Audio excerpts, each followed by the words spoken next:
बच्चों नमस्कार। आज के इस सेशन में हम बात करने जा रहे हैं यूनिट डिजिट पर कि यूनिट डिजिट होता क्या है और यूनिट डिजिट का हम कैसे पता लगाएंगे।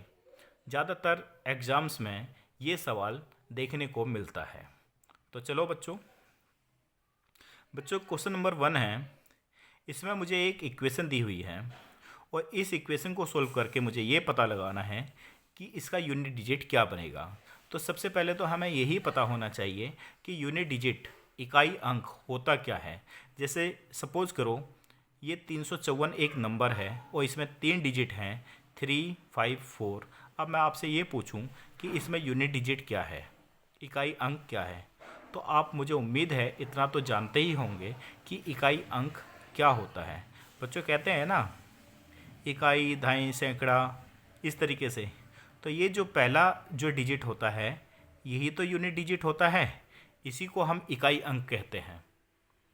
ये वंश हो गया, तो ये इकाई, दहाई, सैकड़ा इस तरीके से जाता है ना, 1000, 10,000, लाख, 10 लाख। तो किसी भी संख्या का इस साइड का पहला डिजिट क्या कहलाता है? यूनिट डिजिट या इकाई अंक कहलाता है।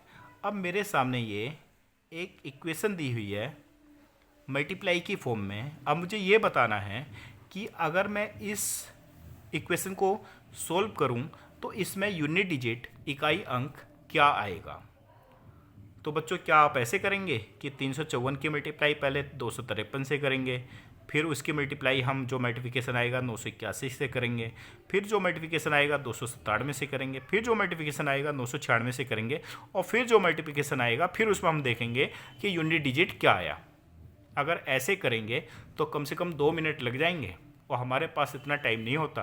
और एग्जामिनर कभी भी मल्टीप्लिकेशन नहीं पूछता आपसे, हमेशा यूनिट डिजिट ही पूछता है। तो देखिए यूनिट डिजिट कैसे निकालते हैं, ध्यान से समझिए। 354 में यूनिट डिजिट क्या बना?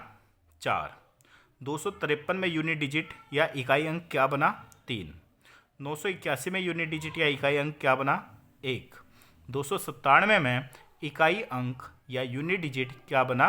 7। ऐसे ही 996 में इकाई अंक या यूनिट डिजिट क्या बना? 6। अब पूरी संख्या की मल्टीप्लाई ना करके सिर्फ यूनिट डिजिट की हमें आपस में मल्टीप्लाई करनी है, लेकिन वो भी किस तरीके से करनी है ध्यान से देखो। सबसे पहले मैंने 4 की मल्टीप्लाई की 3 से। जब मैंने 4 की 3 से मल्टीप्लाई की तो मेरे पास मल्टीप्लिकेशन आया बच्चों 12। कितना आया? 12। अब मैं आपसे जानना चाहता हूँ कि 12 में यूनिट डिजिट क्या है। 12 में यूनिट डिजिट हुआ 2। अब 2 की मल्टीप्लाई मैं करूँगा बच्चों इस 1 से। जब मैंने 2 की मल्टीप्लाई करी 1 से तो मल्टीप्लिकेशन कितना आया?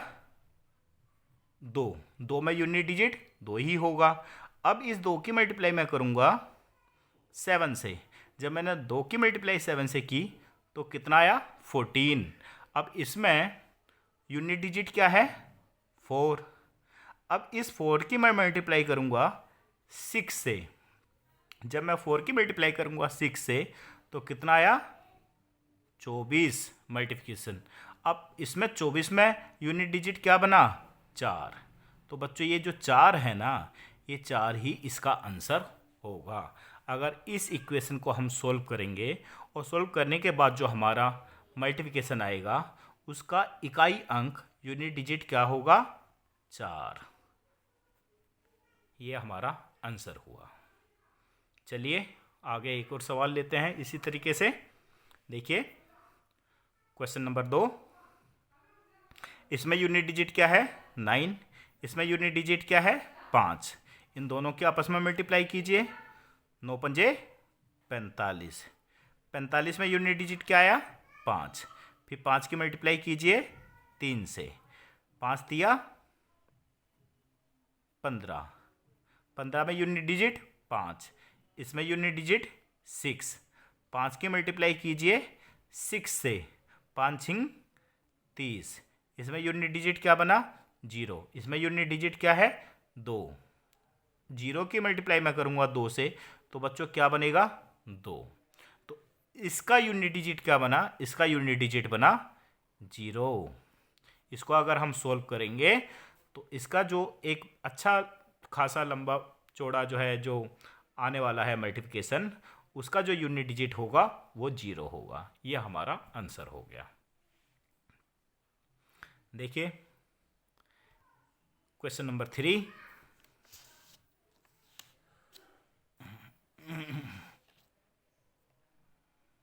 एक मिनट में बच्चों,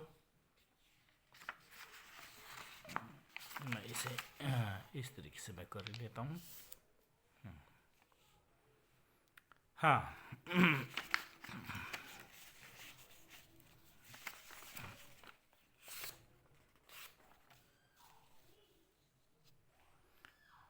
ये क्वेश्चन नंबर 3 नज़र आ रहा है आपको।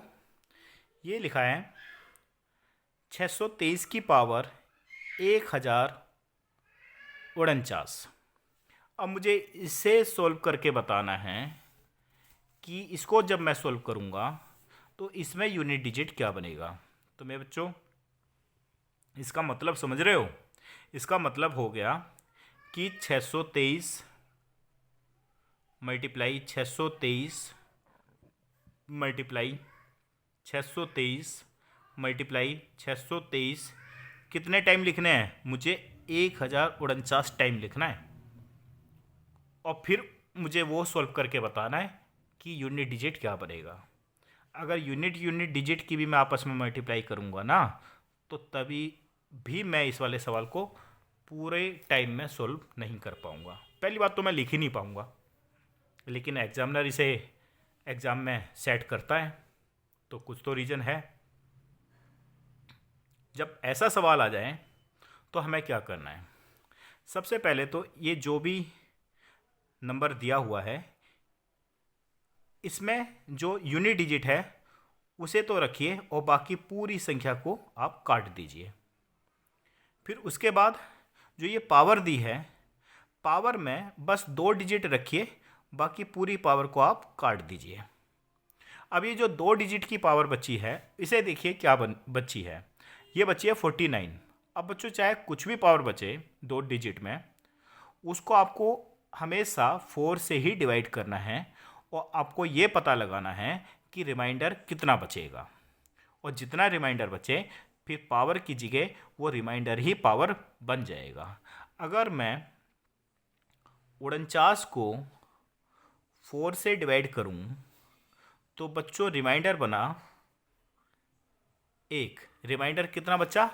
रिमाइंडर बचा 1। तो ये यहाँ पे मैंने इसको काट दिया, यहाँ पे संख्या रह गई 3। और यहाँ पे मैंने जो है 49 को जब मैंने 4 से डिवाइड किया तो मेरे पास रिमाइंडर के रूप में क्या आया है? 1 आया है। तो ये पावर हो जाएगी अब 1। क्या हो जाएगी? 1। बच्चों 623 को तो मैं 1049 टाइम नहीं लिख सकता था, लेकिन 3 की पावर 1 का तो मतलब 3 ही होता है, या फिर 3 की पावर 2 भी आ जाए, 3 आ जाए या फिर 4 आ जाए, तो एटलीस्ट मैं 4 टाइम तो लिख ही सकता हूँ। तो 3 की पावर 1, 3 की पावर 1 का मतलब क्या हुआ? 3। इसका मतलब जो यूनिट डिजिट बनेगा वो 3 ही बनेगा। ये हमारा आंसर हुआ। देखो इसी टाइप से एक और सवाल मैंने लिया है। इसी टाइप से एक क्यों, पूरे मैंने 4 सवाल लिए हैं। इसमें मुझे पता लगाना है कि यूनिट डिजिट क्या बनेगा। तो सबसे पहले यूनिट डिजिट को छोड़ो, बाकी पूरी संख्या को काट दो। यहाँ पर भी बस 2, ये जो यूनिट डिजिट और ये 10 वैल्यू है इसे रहने दो, बाकी पूरी संख्या काट दो। तो अब यहाँ पे क्या बचा? 9। और यहाँ पे क्या बचा है? 59। अब 59 को मैं बच्चों आपको 4 से डिवाइड करना है और ये पता लगाना है कि कितना रिमाइंडर बचेगा। जब मैं 59 को 4 से डिवाइड करूँगा तो रिमाइंडर बचेगा 3। चलो चेक करते हैं 3 बचता है या नहीं। जब मैंने इसे 4 से डिवाइड किया तो रिमाइंडर कितना बचा? 3। 3 ही तो बचा, तो ये हो गया 3। अब इसकी जगह लिखेंगे 3 और इस वैल्यू की जगह लिखेंगे हम 9। अब मैं 2059 बार तो नहीं लिख सकता था, लेकिन 3 बार तो मैं लिख ही सकता हूँ। तो इसे मैं लिखूँगा 9 मल्टीप्लाई 9 मल्टीप्लाई 9, या फिर आपको अगर 9 का क्यूब पता है तो बहुत आसान हो जाएगा, है क्या? नहीं पता तो इस तरह से लिख लीजिए ये। तो बच्चों अब इनों के आपस में मल्टीप्लाई करो। 9 निम 81, 81 में इकाई अंक 1, 1 की मल्टीप्लाई करो 9 से, 1 की मल्टीप्लाई जब मैं 9 से करूँगा तो कितना आया? 9। इसका मतलब इसमें यूनिट डिजिट क्या बनेगा? 9। ये हमारा आंसर हुआ। चलो इसी बेस पर मैंने 2 सवाल और लिए हैं। इस इक्वेशन को सॉल्व करना है मुझे और ये बताना है कि इसमें इकाई अंक क्या बनेगा। तो चलो 3, अब देखते हैं 65 को मैं किससे डिवाइड करूंगा? 4 से डिवाइड करूंगा। और जब मैं 4 से डिवाइड करूंगा तो बच्चों मुझे ये देखना है कि रिमाइंडर कितना बचा है। जब मैंने 65 को 4 से डिवाइड किया तो इतनी तो कैलकुलेशन हम अपने माइंड में भी कर सकते हैं। 4 एकम 4 और 4 छीन 24, मतलब रिमाइंडर के तौर पे यहाँ पे बचा है 1। शेषफल कितना बचा? 1। तो 65 की जगह कितना आ जाएगा? 1। इसी तरह से जब मैंने 59 को, यहाँ पे लिखो 6, 59 को मैंने 4 से डिवाइड किया तो रिमाइंडर बचा 3 लिखो। और इसी तरह से जब मैंने 71 को 4 से डिवाइड किया तो रिमाइंडर बचेगा 3। देखो जब मैं 71 को 4 से डिवाइड करूंगा तो 3 ही तो रिमाइंडर बचेगा। इसी तरह से जब मैं 59 को 4 से डिवाइड करूंगा, यहाँ पे भी 3 ही बचेगा। तो 3 की पावर 1 का मतलब हो गया 3, और 6 की पावर 3 का मतलब हो गया 216। अगर आपको नहीं पता तो आप 6 की मल्टीप्लाई 3 बार कर सकते हैं, इस तरह से लिख सकते हैं। ऐसे ही 7 की पावर 3 का मतलब हो गया 512। अगर आपको 7 की क्यूब नहीं पता तो आप 7 को 3 बार इस तरह भी लिख सकते हैं। बस 6 18, 18 में इकाई अंक 8, 8 छिंग 48, 48 में इकाई अंक 8, 8 छिंग 48, 48 में इकाई अंक 8, 8 सत्ते 56, 56 में इकाई अंक 6, 6 सत्ते 42, 42 में इकाई अंक 2, और 7 दूनी 14, 14 में इकाई अंक 4। ये हमारा हो गया आंसर। ये क्या हुआ? हमारा आंसर। तो इस इक्वेशन को मैं सोल्व करूंगा और ये पता लगाऊंगा कि इसमें इकाई अंक क्या आएगा। तो इसमें इकाई अंक यूनिट डिजिट क्या आएगी? 4। ये हमारा आंसर हो गया। चलो आज का लास्ट सवाल है, देखिए ये है। तो बच्चों 127 की जगह बस मुझे 27 लेना है, एक काट दो क्योंकि 2 ही डिजिट लेके चलना है मुझे। 256 की जगह बस 56 को लेना है, 556 की जगह मुझे 56 लेना है। अब 27 को हम देंगे 4 से डिवाइड करेंगे और देखेंगे कि रिमाइंडर कितना बचा। तो जब मैंने 27 को 4 से डिवाइड किया तो रिमाइंडर बचा 3।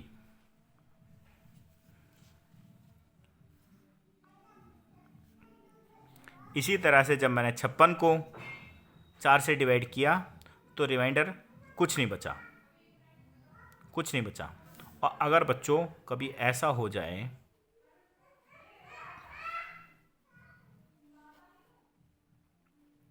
कि रिमाइंडर कुछ भी ना बचे, मतलब 0 बचे, तो फिर हम रिमाइंडर के रूप में किसको लेके चलेंगे? 4 को लेके चलेंगे। और फिर हम पावर किसको बनाएंगे? अपनी पावर हम फिर 4 बनाएंगे अपनी। सॉरी, ये यहाँ पे 9 लिखा है तो 9। इसी तरह से जब मैंने 56 को 4 से डिवाइड किया तो रिमाइंडर कुछ भी नहीं बचा, और कुछ नहीं बचा तो ये 6 की पावर क्या हो जाएगा?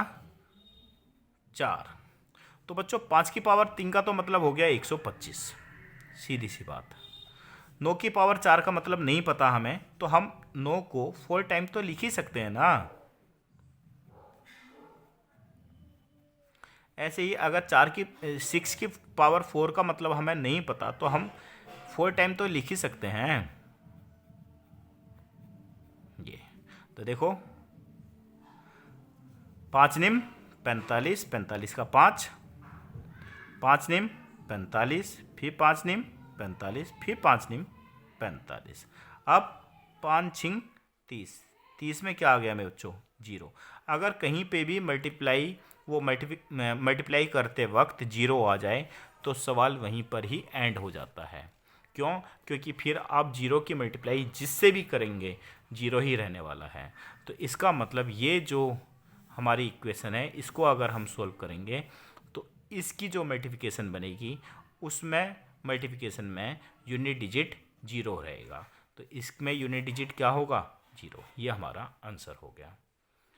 बच्चों कैसी लगी आज की वीडियो? कमेंट करके बताना। और कुछ अगर आपको